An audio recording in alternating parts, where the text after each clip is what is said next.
ഇതുകൊണ്ട് തന്നെയാണ് നബിയുനാ മുഹമ്മദ് റസൂലുള്ളാഹി സ്വല്ലല്ലാഹു അലൈഹി വസല്ലം മദീനത്തെ പള്ളിയിൽ വെച്ചിട്ട് യാ മഅശറ തുജാർ,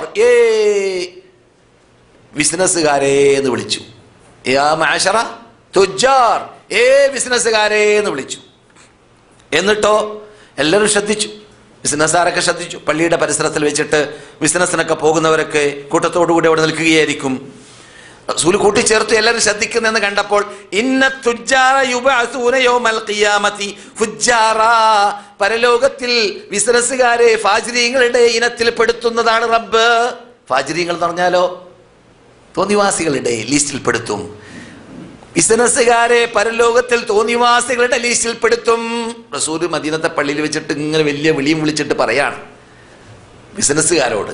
എല്ലാവരും പേടിച്ചു, പ്രയാസപ്പെട്ട് കേട്ടു വാർത്ത.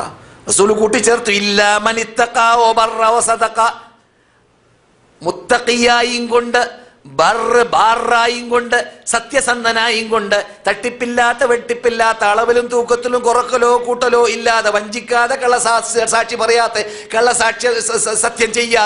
കള്ളസത്യം ചെയ്യാതെ ബിസിനസ് ചെയ്യുമ്പോൾ ബിസിനസ് ചെയ്തതായ മുത്തഖിയായ ബറായ സാദിഖായ മുസ്ലിമായ ആ പ്രകൃതി മതം അനുസരിച്ച് ജീവിക്കുന്ന മനുഷ്യനുണ്ടല്ലോ, അവനൊഴിച്ച് അവൻ സ്വർഗത്തിലേക്ക് പോകുന്ന ആളാണ്, അവൻ ഈനത്തിൽപ്പെട്ട ആളല്ല എന്ന് നബിയുനാ മുഹമ്മദുർ റസൂലുള്ളാഹി.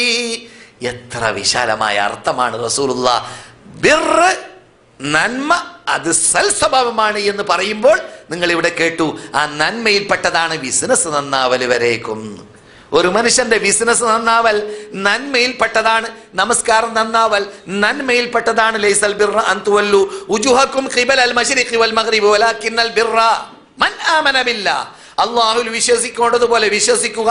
അപ്പോൾ സൽസ്വഭാവത്തിന്റെ ഹൃദയഭാഗമാണ് എന്ത്? ഒരു മനുഷ്യൻ സൽസ്വഭാവിയാണെങ്കിൽ എന്ത് വേണം?